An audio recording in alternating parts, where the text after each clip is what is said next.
초등학교 영어 수업 시간에 배웠었던 형제 진행형 같아. 하루에 10번 내 맘이 움직여.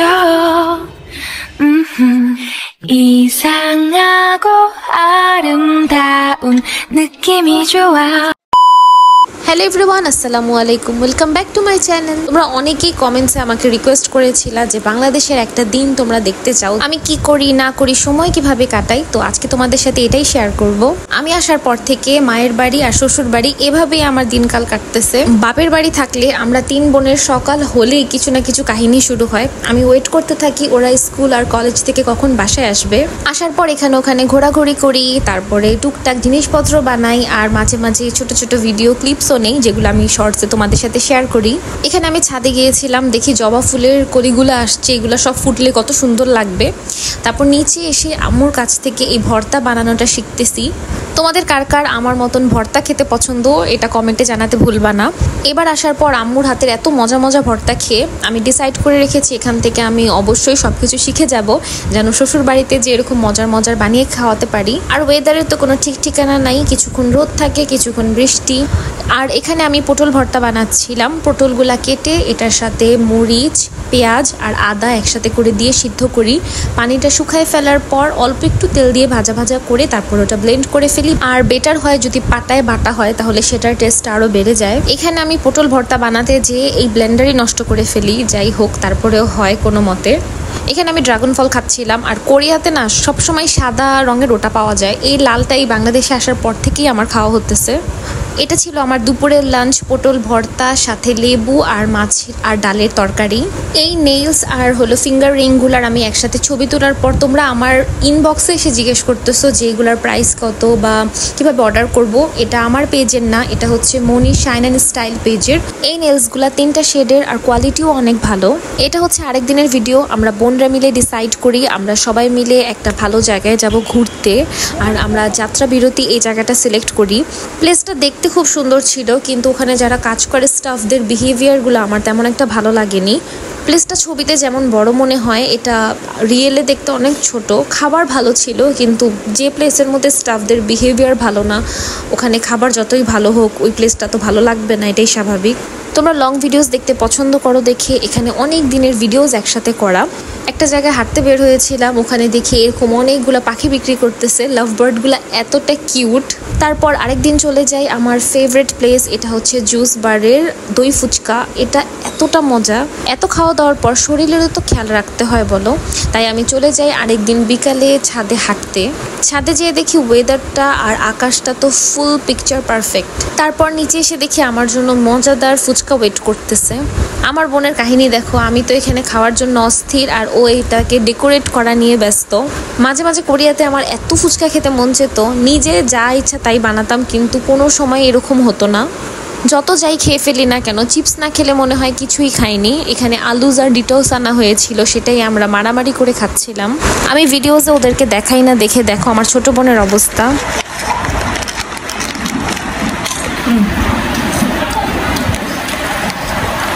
এটা হচ্ছে আরেক দিনের সকালবেলার ভিডিও। আর যেহেতু এটা আমের সিজন, আমার হাজব্যান্ড প্লাস আমার আম খুবই ফেভারিট, তাই আমাদের দিনটাই শুরু হয় আম দিয়ে। চিড়া আগে থেকে ভিজিয়ে রাখি, আর এরপর এতে টক দই আর আম দিয়ে খেতে খুবই মজা। আমরা 3 বোনের মধ্যে আমার মেজো বোনটা এত কাজের, ও এমন কোনো কিছু নাই যে বানাতে পারে না, ও খালি জিনিসপত্র বানাতে থাকে, আর আমি আর আমার যে ছোট বোন আছে আমরা খালি খেতে থাকি। এখানে তোমাদেরকে দেখাই আমার বোন কি কি বানিয়েছে। এখানে সাদা যেটা দেখতেছো সেটা হচ্ছে সবচেয়ে মজার মালাই আইসক্রিম, এটাতে অনেক ধরনের বাদামও দেয়া। পার্পেলটা হচ্ছে ড্রাগন ফ্রুট আইসক্রিম, এটার মধ্যে মিল্ক অ্যাড করে বানিয়েছিল, এটাও খেতে খুবই মজা ছিল। আর ম্যাঙ্গোটা তো মজাই। যেহেতু আমি আর আমার ছোটো বোন মিলে সব লুটপুট করে খেয়ে ফেলি, তাই আবারও আমার মেজো বোনের বানাতে হয়। প্লিজ ডোন্ট মাইন্ড আমাদের আইসক্রিম শেপারটা এরকম 2 ভাগ করা, কিন্তু কিভাবে বানাচ্ছে এটা বেশি ইম্পর্টেন্ট দেখা।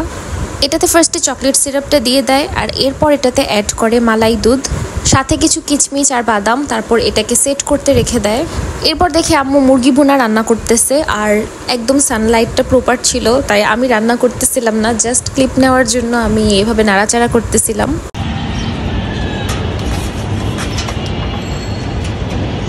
লুকাই গেছে। এগুলো মেবি আরেক দিনের ভিডিও। এখানে আমার মেজো বোন কোল্ড কফি বানিয়েছিল। এই কাপটা আমি নিয়ে আসছিলাম কোরিয়া থেকে। এটা ছিল ভি এর বার্থডে ইভেন্টের। এর সাথে আমার বোন এটাও বানায়। এটাতে একটা লেয়ার ছিল কুনাফা, তারপর ম্যাঙ্গো আর উপরে মালাই।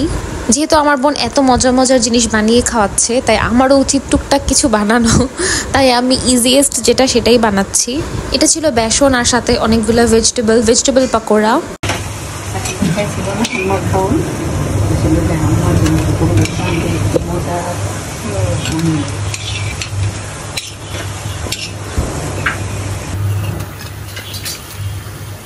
সেদিন ছিল আশুরা, আর অনেক বছর পর আশুরাতে এরকম মিছিল দেখলাম।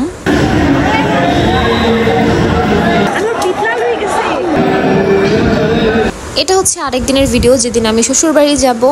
সকালবেলা ঘুম থেকে উঠে নাস্তাটা খেয়ে নেই। কোরিয়াতে তো সকালের নাস্তা করতামই না, আর এখানে খেতে খেতে খালি মোটা হচ্ছি।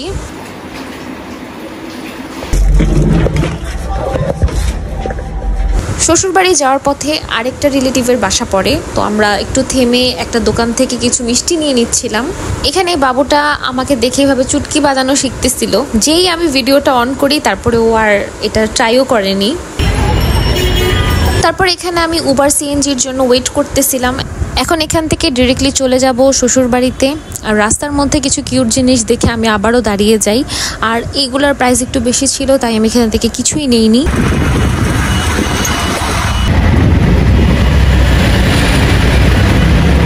তোমরা ভিডিওস দেখতে চাও বলে আমি এখানে শর্ট ক্লিপস নিয়েছিলাম আমার রান্নার। এখানে ছিল মলা মাছ আলু দিয়ে চচ্চড়ি, আর উপরে অনেকগুলো ধনেপাতা দিয়ে দিয়েছিলাম। আর এর সাথে ছিল কোয়েল পাখির ডিম ভুনা আর একটা ভর্তা। আমি এখানে আসার পর অনেকগুলো ভর্তা বানাই। আমার শ্বশুরবাড়িতে ছাদ থেকে অনেক সুন্দর ভিউ দেখা যায়। ফুল রানওয়েটাই ছাদ থেকে ক্লিয়ারলি দেখা যায়। তো আমি এখানে দাঁড়িয়ে দাঁড়িয়ে দেখতেছিলাম। এর মধ্যেই দেখি একটা প্লেন এখনই মাত্র ল্যান্ডিং হবে।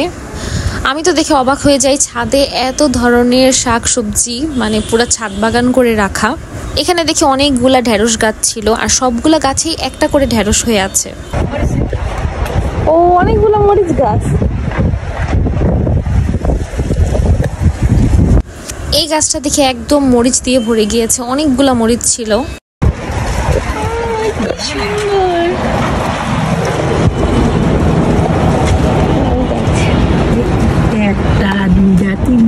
কত সুন্দর হয়েছে।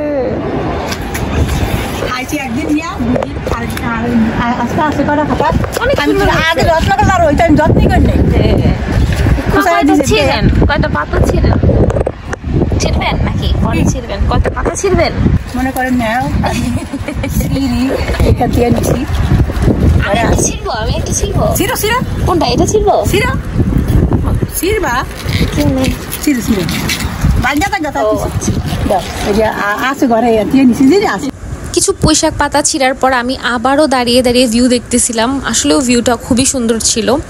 এরপর আমার চোখে পড়লো এরকম মাচাং করে দেখলাম অনেকগুলো করল্লাও হয়ে আছে।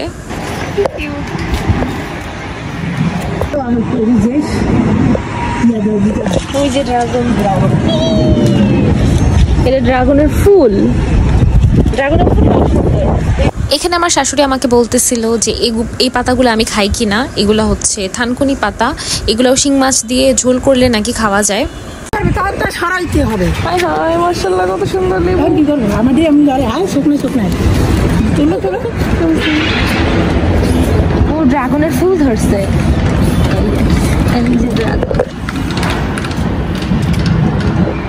সুন্দর ড্রাগন গাছ। হ্যাঁ এই গাছটিও তো অনেক সুন্দর।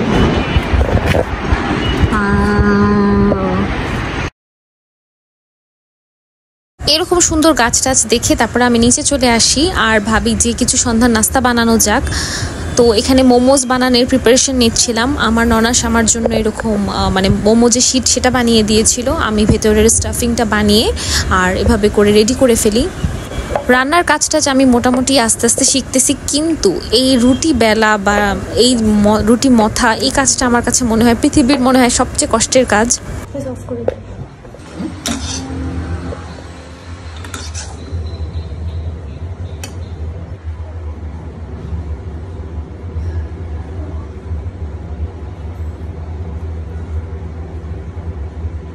মোমোজ আমার খুবই পছন্দ দেখে আমি খুবই মজা করে খেয়েছি, কিন্তু মানে শীতটা যদি যেরকম কেনা হয় তাহলে খেতে আরও বেশি মজা হয়। আমারটা মোটামুটি ছিল।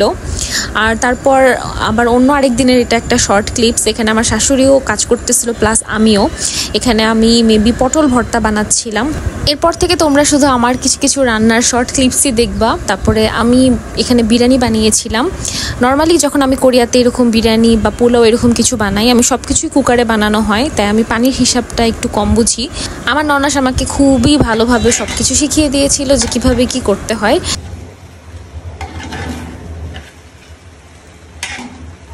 এখানে এটা অলমোস্ট রেডি ছিল, জাস্ট খালি এখন মিক্স করে রেখে দিব।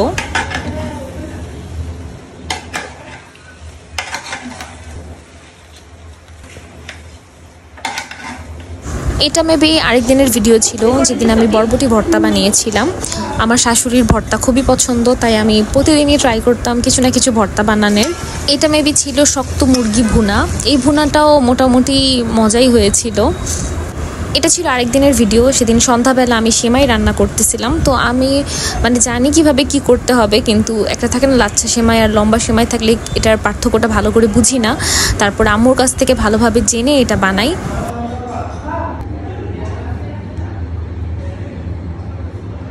তোমরা আসলে আমাকে কমেন্টস করতে করতে পাগল বানিয়ে ফেলেছো যে লং ভিডিওস দাও, লং ভিডিওস দাও। সেরকম কোনো লং ভিডিওস আমি নিইনি, জাস্ট খালি এরকম শর্ট আমি কিছু ক্লিপস রেখে দিয়েছিলাম। তো যেহেতু তোমরা লং ভিডিওস দেখতে চাও, তাই সবগুলো এখানে আমি অ্যাড করে দিয়েছি। এগুলো কিন্তু সবই একদিনের ভিডিও না, মানে অনেকগুলো দিন মিলানো কিছু কিছু রান্না। আমার যখন যেটা মন চেয়েছে আমি শর্ট ক্লিপস নিয়ে রেখেছিলাম। এখানে রান্না করতেছিলাম ট্যাংরা মাছ দিয়ে করলার ঝোল। ভালো করে মশলা কষানোর পর ট্যাংরা মাছটা আগের থেকেই ভেজে রেখেছিলাম, সেটা দিয়ে আর একটু নাড়াচাড়া করে তারপরে একদম পানি অ্যাড করে করলা দিয়ে দিই। তোমাদের কার কার সন্ধ্যার নাস্তায় আলু ভাজা পছন্দ আমাকে কমেন্টস করতে ভুলবা না। আমি ছোটোবেলা থেকেই মানে আমার এমন হতো যে মানে সন্ধ্যার নাস্তায় প্রায় সময় আমরা আলু ভেজে খেতাম। আর কোরিয়াতে যাওয়ার পরেও অনেক আমার এই জিনিসটাই একমাত্র যেটা খুবই ইজি আর খুবই ইজিভাবে বানানো যায় দেখে খাওয়া হয়। আজকে চা বানাতে বানাতে তোমাদের সাথে বিদায় নিব। তো আজকের ভিডিওটা এই পর্যন্তই ছিল। যারা এতক্ষণ পর্যন্ত আমার এই ভিডিওটা দেখেছো তারা লাইক, কমেন্ট অ্যান্ড সাবস্ক্রাইব করতে ভুলবা না। সাথে আমার ফেসবুক পেজটাও ফলো করে দিও। আল্লাহ হাফেজ, বাই বাই।